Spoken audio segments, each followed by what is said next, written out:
George R.R. Martin, Juego de Tronos, canción de Hielo y Fuego, tomo 1, Eddard. Por las ventanas altas y estrechas del enorme salón del trono, en la fortaleza roja, entraba la luz del atardecer.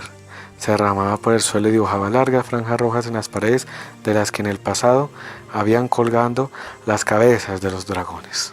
Después había cubierto las piedras de tapices con escenas de cacería, de vivos tonos verdes y castaños y azules, pero a Ned Stark le seguía pareciendo que el color sangre era lo único que se veía en la estancia. Estaba sentado en el inmenso y antiguo trono de Aegon el Conquistador, una monstruosidad de hierro labrado con púas, bordes cerrados y metales retorcidos, tal como lo había advertido Robert. Era el asiento más incómodo que se había podido concebir, y más entonces, cuando el dolor de la pierna destrozada se intensificaba por momentos. A medida que pasaban las horas, el hierro sobre el que estaba sentado se había vuelto cada vez más duro, y el acero dentado de respaldo le impedía apoyarse. Un rey no debe sentarse como jamás, había dicho Aegon el Conquistador a ordenales a sus armeros que se forjaran el trono con las espadas de sus enemigos caídos. Ned, malhumorado, maldijo a Aegon por su arrogancia, y a Robert por marcharse de casa. ¿Seguro que no eran simples bandidos?, le preguntó Varys con voz suave desde la mesa del consejo bajo el trono. El gran maestre Pierce, desasosegado, cambió de postura junto a él mientras Meñique jugueteaba con una pluma. Eran los únicos consejeros presentes. En el bosque real se habían divisado un venado blanco y los Rhaenys y Barristan se habían apuntado a la partida del rey a pagarle caza, junto con el príncipe Joffrey, Sandor Clegane, Balon Swank y la mitad de la corte. De manera que, en su ausencia, Ned estaba obligado a sentarse en el trono de hierro. Al menos se podía sentarse, a excepción del consejo. El resto de los presentes tenía que mantenerse respetuosamente de pie o de rodillas. Los peticionarios aglomerados junto a las altas puertas, los caballeros, damas y señores bajo los tapices, el pueblo con la galería, los guardas con las capas doradas, grises, todos de pie. Los aldeanos en cambio estaban de rodillas, hombres y mujeres, niños, todos andrajosos, ensangrentados por igual, con el miedo reflejado en el rostro. Los 3 caballeros que los habían llevado allí para que presentaran testimonio permanecían de pie tras ellos. ¿Bandidos? Lord Varys, la voz de Raymond Derry resonaba en desprecio. Desde luego, sin duda eran bandidos Lannister. Ned advirtió el murmullo incómodo que recorría la sala. Vio cómo los grandes señores presentaban atención al igual que los criados. No consigo fingir sorpresa. El oeste se había convertido en un polvorín desde que Catelyn tomó prisionero a Tyrion Lannister. Aguas Dulces y Roca Casterly habían llamado a sus vasallos, y en el paso bajo el colmillo blanco se reunieron los ejércitos. Solo era cuestión de tiempo que empezara a correr sangre. La única pregunta sin respuesta era: ¿cómo restañar la herida? Sir Cary Baines, el de los ojos tristes, que resultaba atractivo de no ser por la marca de nacimiento amoratada que tenía el rostro, hizo un gesto en dirección a los aldeanos. Esto es todo lo que queda de Cherry, Lord Edward. Los demás habitantes han muerto, junto con los Wendys y los de Vado del Titiritero. Levantaos, les ordenó de con los aldeanos. Jamás confiaba en lo que decía un hombre arrodillado. Venga, levantaos todos. Una hora los aldeanos de Cherry se fueron poniendo de pie. Hubo que ayudar a un anciano y una muchachita de vestido ensangrentado permaneció de rodillas, mirando sin ver a Aris Orcarger, que estaba al pie del trono ataviado con armadura blanca, o del guardia real, dispuesto a proteger y defender al rey, o a la mano del rey, quiso creer Ned. Josh, dijo Sir Raymond Darry a un hombre regordete y calvo que levantaba del altar del tabernero. Cuenta de la mano lo que sucedió en Shard. Josh asintió. Con el permiso de vuestra alteza. Su Alteza está cazando al otro lado de Aguas Negras, dijo Ned. Le pareció increíble que un hombre pudiera pasar la vida entera apenas unos días a caballo de la Fortaleza Roja sin tener la menor idea de cuál era el aspecto del rey. Él vestía un jubón de lino blanco con el lobo húngaro en los estagos en el pecho, el broche de plata en la forma de la mano, que era el emblema de su cargo. Lo utilizaba para sujetarse la capa negra, blanco, negro y gris, todas las tonalidades de la verdad. Yo soy Lord Eddard Stark, la mano del rey. Dime quién eres y qué sabes de esos jinetes. Tenía una taberna, mi señor, en Cher, junto al puente de piedra. la mejor cerveza del sur del cuello. Lo dice todo el mundo. Con vuestro permiso, mi señor. Ahora ya no existe. Mi señor ha desaparecido igual que el resto. Vinieron, bebieron, hasta hartarse y derramaron lo que quedaba. Luego prendieron fuego al techo y también había derramado mi sangre si me hubieran atrapado, mi señor. Nos quemaron las casas, dijo un granjero junto a él. Llegaron a caballo en la oscuridad, venían del sur, prendieron fuego a los campos y a las casas, mataban a todo el que intentó detenerlos.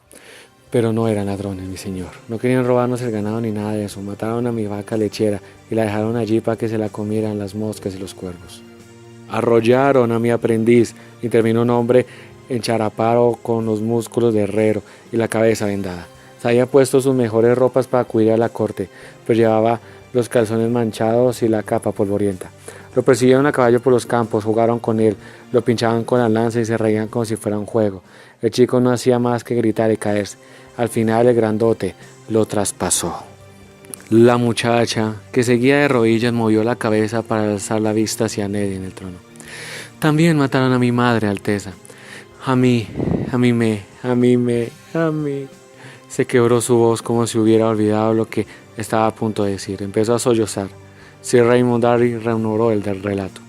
En Verlis la gente intentó refugiarse en el fortín, pero las paredes eran de madera. Los jinetes amontonaron paja contra ellas y los intentaban quemar vivos. Cuando los habitantes de Widish abrieron las puertas para escapar del fuego, los mataban con flechas a medida que salían, incluso las mujeres con niños de pecho. ¡Qué espanto!, murmuró Varys. ¿Hasta dónde puede llegar la crueldad del hombre? A nosotros nos habíamos hecho lo mismo, pero el fortín de Sher es de piedra, dijo Joss. Algunos querían hacernos salir con el humo, pero el grande dijo que había fruta más madura arriba, así que se fueron al vado del titiritero. Ned sintió el acero frío contra los dedos al inclinarse hacia adelante. Entre cada dos dedos había una hoja. La punta de espada retorcida sobresalían como garras de los brazos del trono. Pese a los 3 siglos transcurridos desde que fue forjado, algunos tenían afiladas y cortantes. El trono de hierro estaba lleno de trampas para cazar al incauto. Según las decían las canciones, para hacerlo se habían empleado 1000 espadas, calentadas al rojo blanco con el aliento ardiente de Baelor, el terror negro. Los trabajos duraron 59 días. El resultado fue aquella bestia negra, hecha de filos, púas, agujas de metal afilado, una silla capaz de matar a un hombre, y que según las leyendas ya lo había hecho. Eddard Stark era incapaz de comprender qué hacía allí sentado, pero allí estaba y aquella gente le pedía justicia. ¿Qué pruebas tenéis de que fueron a la casa de los Lannister?, preguntó tratando de controlar la ira. Llevaban capas escarlatas y un estandarte de emblema de león. Ni siquiera los Lannister son tan idiotas, respondió Sir Marky Pearl. Era un joven gatillo, un fafarrón demasiado inmaduro e impulsivo para el gusto de Ned, pero al mismo tiempo era buen amigo del herrero de Catelyn, Edmund Turley. Todos los atacantes iban a caballo con la cuota de malla, mi señor, respondió Shikari con voz tranquila. Llevaban lanzas de puntas de acero y también espadas y hachas. Hizo un gesto en dirección a uno de los harapientos supervivientes. Tú, nadie te va a hacer nada. Dile de la mano lo que me contaste. Es sobre los caballos, dijo el anciano con la cabeza inclinada. Eran caballos de guerra. Trabajé muchos años en establos del viejo Sir William, así que los distingo. Pongo a los dioses por testigo de que ninguno de esos animales había tirado nunca de un arado. Bandoleros con buenas monturas, observó Meñique. Puede que robaran los caballos antes de atacar.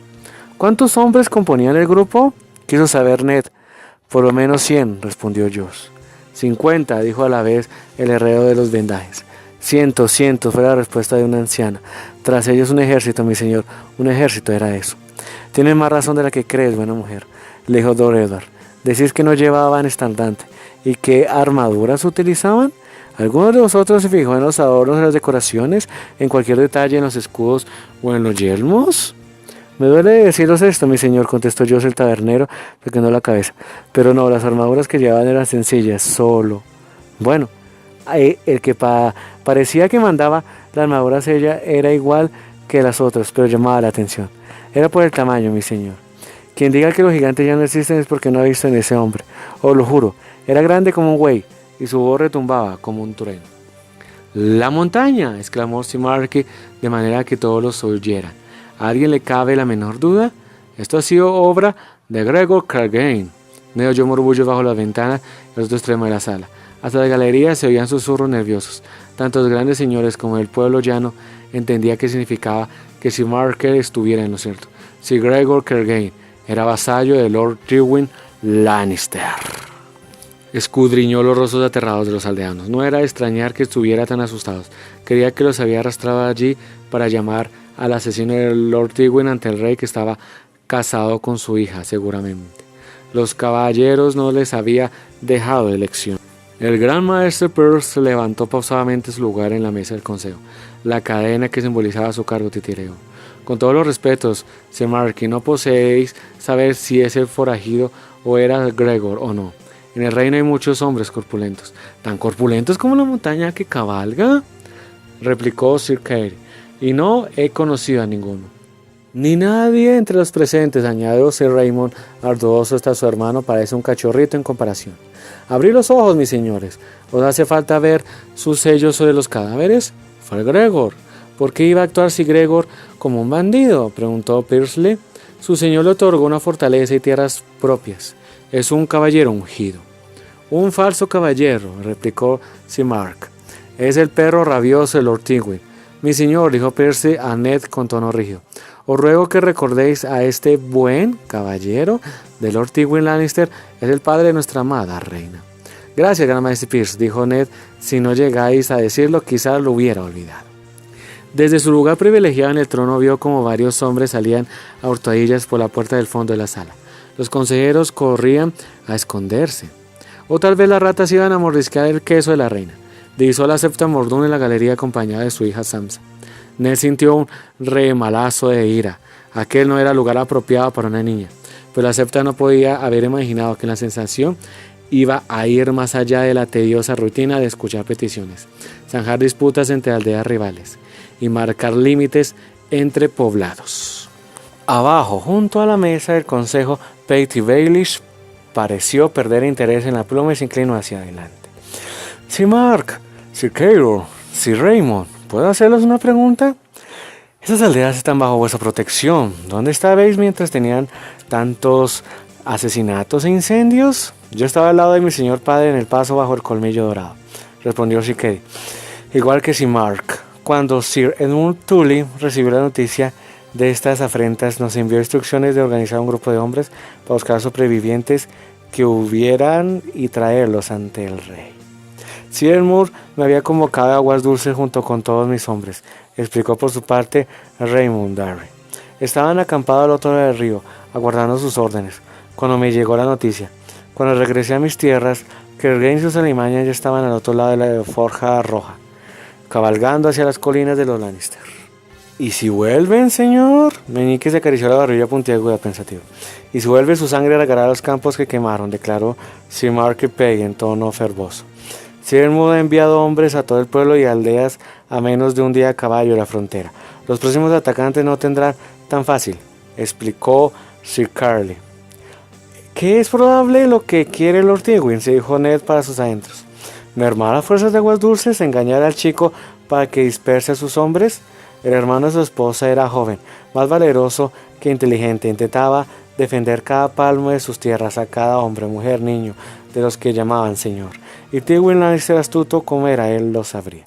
Si vuestros campos y aldeas están a salvo de todo daño, decía Lord Perdy, ¿qué les pedías al trono? Los señores del Tridente mantienen la paz del rey, respondió Sir Raymond Darry. Los Lannister han quebrado. Pedimos permiso para darles cumplida respuesta, acero por acero. Pedimos justicia para los habitantes de Shire, de Wales y del Vado del Titiritero. Edmund estaba de acuerdo. Debemos pagar a Gregor Clegane con la misma moneda sangrienta, declaró Meg. Pero el anciano Lord Hoste nos ordenó venir y pedir permiso al rey antes de atacar. Gracias a los dioses por el anciano Lord Hoster. Tywin Lannister tenía tanto de zorro como león. Y si era verdad que había enviado a Sir Gregor para quemar y saquear, a Ned no le cabía la menor duda. Se había asegurado de que lo hiciera amparado en la noche, sin estandartes, como un vulgar bandolero. Cuando Aguas Dulces contraatacara, Cersei y su padre instigarían en que los habían roto la paz del rey había sido los Tully y no los Lannister. Y solo los dioses sabrían a quién creía Robert. Mi señor, lo interpretó el gran maestre Pierce, que se había levantado de nuevo. Si estos aldeanos creen que Sir Gregor ha dejado de lado sus votos sagrados para dedicarse a las violaciones y el pillaje, que se vayan a preparar tales quedas a su señor. Estos crímenes no tienen nada que ver con el trono. Que busquen la justicia de Lord Tywin. Toda justicia es justicia del rey, replicó Ned. Todo lo que hacemos en el norte, en el sur, en el este y en el oeste es en el nombre de Robert. Es la justicia del rey, insistió el gran maestre Pierce. Por lo tanto, debíamos aplazar este asunto hasta que su alteza... El rey está cazando al otro lado del río y puede que no regrese en varios días, dijo Lord Edward. Robert me ordenó ocupar su lugar, escuchar a sus oídos y hablar con su voz. Y es precisamente lo que voy a hacer. Aunque estoy de acuerdo con lo que se le debe comunicar este asunto. Divisó bajo los trapices el rostro conocido. Sir Robert, llamó. Mi señor. Sir Robert Royce dio un paso al frente e hizo una reverencia. Pues su padre está casando con el rey, dijo Ned. ¿Queréis ir a llevar la noticia del que se ha dicho y hecho hoy aquí? Al momento, mi señor. ¿Tenemos pues vuestro permiso para emprender la venganza contra Sir Gregor?, preguntó Marquis Pierce en el trono. ¿Venganza?, inquirió Ned. Yo creía que estábamos hablando de justicia. Con quemar los campos de Clegane y matar a sus siervos no se recuperará la paz del rey. No habéis más que poner parches a vuestro orgullo. Apartó la vista antes de que el joven caballero pudiese protestar airadamente y se dirigió a los aldeanos. Habitantes de Sher, no puedo devolveros los hogares ni las cosechas, ni tampoco devolverles la vida de vuestros muertos. Pero quizás pueda mostrarnos, aunque sea en pequeña medida, la justicia de nuestro rey Robert. Todos los ojos de la sala estaban clavados en él a la espera. Ned se puso de pie muy despacio y se levantó del trono con la fuerza de los brazos, haciendo caso omiso del dolor punzante de la pierna rota. No era el mejor momento para que nadie advirtiera su debilidad. Los primeros hombres creían que el juez que ordenaba la muerte debe ser también el que esgrima la espada. Y en el norte todavía no regimos a esa costumbre. No me gusta enviar a nadie a matar en mi nombre, pero me temo que no tengo otro remedio, dijo señalando la pierna herida. Lord Edward, el grito procedía de la sala oeste de la sala. Un muchachito muy joven y atractivo se adelantó pausado, sin la armadura. Sir Lord Stillare ni siquiera aparentaba sus 16 años. Llevaba ropas de seda color azul celeste y su cinturón era de cadenas de rosas doradas y el emblema de su casa. Os suplico el honor de que me permitáis actuar en vuestro lugar. Encomendadme esta tarea, mi señor, y juro que no os fallaré. Sir Loras, si os enviamos a vos, dijo el meñique con una risita, Sir Gregor nos enviará a cambio vuestra cabeza con una pluma metida en esa preciosa boquita que tenéis. La montaña es el tipo de persona que se humilla ante la justicia de cualquier hombre. No temo a Gregor Clegane, replicó Sir Loras altanero. Ned volvió a sentarse en el duro asiento de hierro que era el trono deforme de Aegon. Escudriñó con la mirada los rostros que se alineaban junto al muro. Lord Beric llamó. Tronos de Meereen, Sir Galder, Lord Thoras. Los nombrados se fueron adelantando uno a uno. Debéis reunir un grupo de 20 hombres cada uno, y llevad mi palabra a la fortaleza de Gregor. 20 de mis guardias os acompañará. Lord Varys Bandor, tenéis el mando general, como corresponde a vuestro rango. A vuestras órdenes, Lord Edward, dijo el joven señor del pelo dorado rojizo con una reverencia. En nombre de Robert de la casa Baratheon, exclamó Ned alzando la voz para que llegara a todos los extremos del salón de trono. El primero es su nombre, rey de los sándalos, los roñas, los primeros hombres, señor de los 7 reinos y protector del reino. John Edward de la casa Stark. Su mano os encomiendo cabalgar hacia las tierras del occidente, cruzar la forja roja del tridente, bajo la bandera del rey, y llevar la justicia del rey al falso caballero Gregor Clegane, y a todos aquellos que hayan sido partícipes de sus crímenes. Y lo denuncio y lo deshonro, lo despojo de su rango y títulos, y de todas sus tierras, propiedades e ingresos, y lo sentencio a muerte. Que los dioses se apiaden de su alma. Apenas se hubo extinguido el eco de las palabras, el caballero de las flores se adelantó perplejo. ¿Y qué pasa conmigo, Lord Edward? Ned lo miró, visto desde el trono. Lord Stillare parecía casi tan joven como Rob. Nadie pone en duda vuestro valor, Sir Loras, pero ahora se trata de justicia. Lo que buscáis vos es venganza. Solvió a Sir Lord Beric.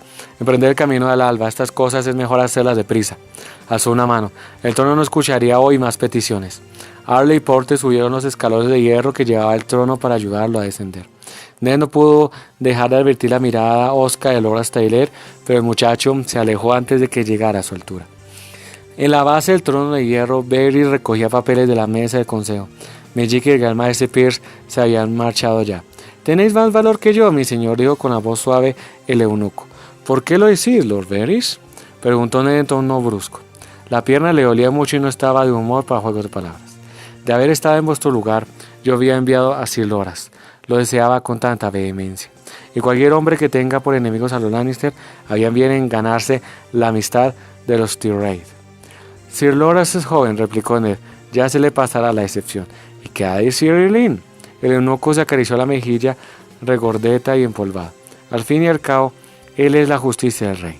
Eso de enviar a otros hombres a cumplir con las misiones a su cargo, hay quienes lo consideran un insulto grave. No era mi intención. La verdad era que Ned no confiaba en el caballero mudo, aunque tal vez fuera porque no le gustaban los ejecutores. Os recuerdo que los Payne son vasallos de la casa Lannister.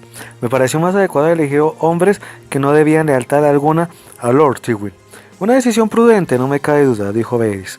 Pero da la casualidad de que he visto a Cyrillin al fondo de la sala, mirándonos con ojos claros, y la verdad no parecía nada contento.